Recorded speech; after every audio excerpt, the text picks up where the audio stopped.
Hello guys, good morning. कैसे हैं आप लोग? स्वागत है एक और नए ब्लॉग में। और आज का ब्लॉग होने वाला है एक ऐसी चीज़ पे जहाँ पे मोक्ष धाम है। उन चीज़ों के बारे में मैं बताने वाला हूँ जो कि जीवन और मृत्यु के बीच का द्वार बना जाता है, जिसके रखवाले कोई और नहीं, साक्षात भगवान शिव है, जिनकी प्रतिमा हमारे पीछे लगी हुई है। हालांकि इस प्रतिमा को मैं काफ़ी अच्छे से आपको दिखाऊँगा, दर्शन कराऊँगा। और यह एक ऐसा स्थान है जहाँ पर बहुत सारे लोग आते हैं विज़िट करने के लिए। दूर दराज से भी लोग जो टूरिस्ट होते हैं वह भी इन सारी चीज़ों को देखते हैं। और इस जगह की यह खासियत है कि यहाँ एक जगह तो सारा क्रीमेशन होता है, जो कि पीछे आपको थोड़ा सा दिख रहा होगा। हालांकि मैं अभी आपको नज़दीक ले चलता हूँ।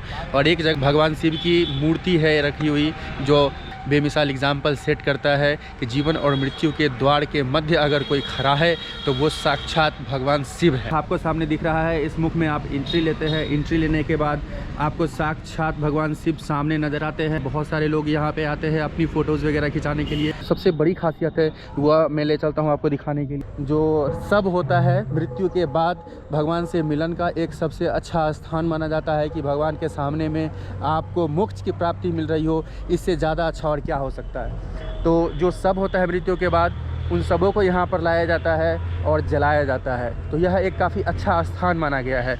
देख लीजिए आप सामने से, यह वही स्थान है जहाँ पे लोग आने से ऐसे तो कतराते रहते हैं। और इसी पे चिता जो होता है, जो सब होता है, उसको जलाया जाता है। खैर मैं नंगे पाँव से चल रहा हूँ, लेकिन यह स्थान अभी भी काफ़ी ज़्यादा गर्म स्थान है।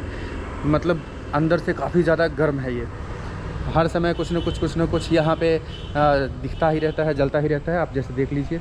दरअसल मेरे दोस्त, यहाँ पे दो स्थान है। एक स्थान तो वहाँ आपने देख लिया, और दूसरा यह स्थान है जहाँ पे जो एसेस वगैरह होते हैं, मतलब जो राख होते हैं, वो नीचे चले जाते हैं और सबको इस पे लिटा करके उसके बाद जलाया जाता है। यह वो स्थान है जहाँ पे ना कोई जात होता है, ना कोई धर्म होता है। लोग आकर के अपने नश्वर शरीर को त्यागते हैं, कम्प्लीटली एसेस में बदलते हैं।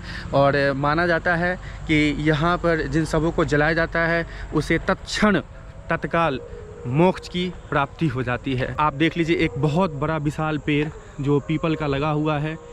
भगवान ब्रह्मा जो होते हैं उनका वास माना जाता है इसमें।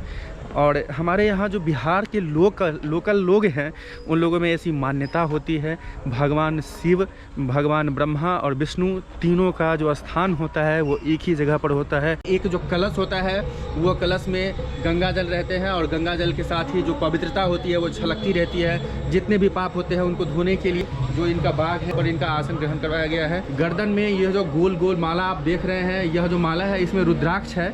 यह रुद्राक्ष कहा जाता है पॉजिटिविटी की निशानी होती है।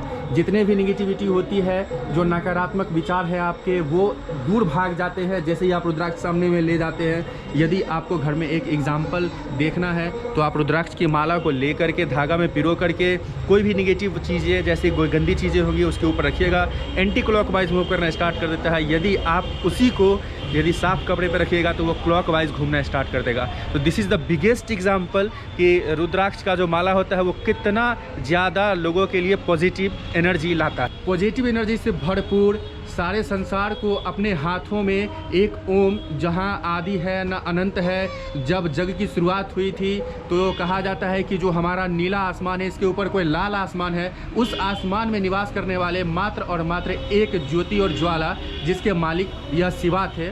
और विष का जब ग्रहण किया गया था, उसके बाद अपने गर्दन को ठंडा रखने के लिए जो सांप है, जो वासुकीनाथ हैं, उनको भी गर्दन में लपेटा गया था और ऊपर सर पे भगवान चंद्र को लाया गया था। आप यदि ऊपर देख पा रहे होंगे तो ऊपर में गंगा माता का छोटा सा मुख दिया गया है, जहाँ से कि धारा बाहर निकलती हुई दिखाई गई है। यह जो त्रिशूल है, यह त्रिशूल भगवान के उस विकराल स्वरूप को दिखलाता है कि जब यह क्रुद्ध होते हैं, गुस्सा हो जाते हैं किसी भी नकारात्मक शक्ति पे, तो उसका क्षय या उसका विनाश तत्काल करते हैं। के नीचे आप देख रहे हैं त्रिनेत्र है, और यह इस त्रिनेत्र का यह काम होता है कि कहीं भी संसार के किसी भी कोने में अगर कुछ भी हो रहा हो, इनके त्रिनेत्र से नहीं बच सकता है। और इनके त्रिनेत्र की शक्ति इतनी भयंकर होती है कि वो सबको अपने अंदर जला सकती है। मेरे दोस्त, अभी मुझे कुछ सब्सक्राइबर मिल गए, उन्होंने चैनल सब्सक्राइब कर रखा था, तो बोले भैया आपका चैनल मैं भी देखता हूँ, सब्सक्राइब करता हूँ। मुझे काफ़ी खुशी हुई, और कुछ नए सब्सक्राइबर भी हमें मिल गए। आइए आपको मैं कंटिन्यू करता हूँ। यहाँ पे जो अगर आप आते हैं कभी मोक्ष धाम, तो मोक्ष धाम में आपको जो पीछे बैकग्राउंड म्यूजिक सुनाई दे रहा है, ये तो 24/7 आप आपको सुनाई देगा ही। साथ ही यहाँ स्नान घर और शौचालय की भी व्यवस्था है। अगर दूर दराज से लोग आते हैं तो उन्हें यह बिल्कुल नहीं सोचना पड़ेगा कि शौच करने के लिए या स्नान करने के लिए कहाँ पर जाया जाए। लोकेशन काफ़ी अच्छा है, लोकेशन काफ़ी प्यारा है।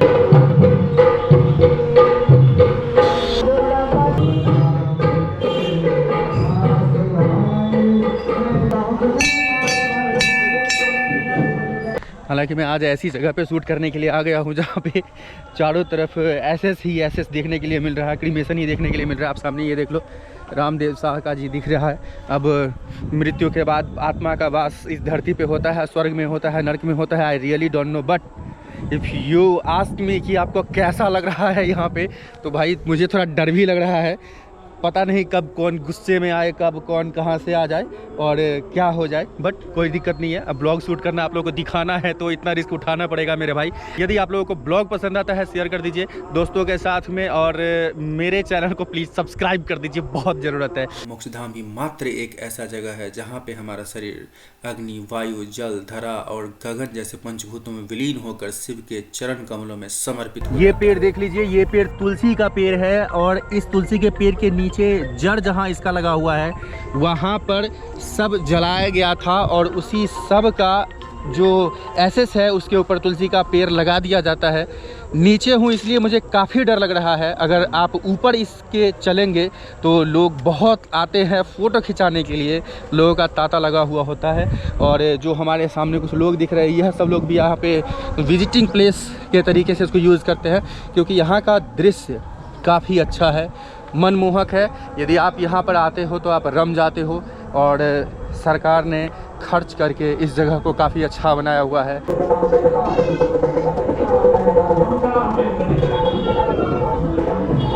आज भर के लिए इतना ही। ब्लॉग पसंद आता है दोस्तों के साथ शेयर कर दीजिए, लाइक सब्सक्राइब कर दीजिए। Till then bye bye.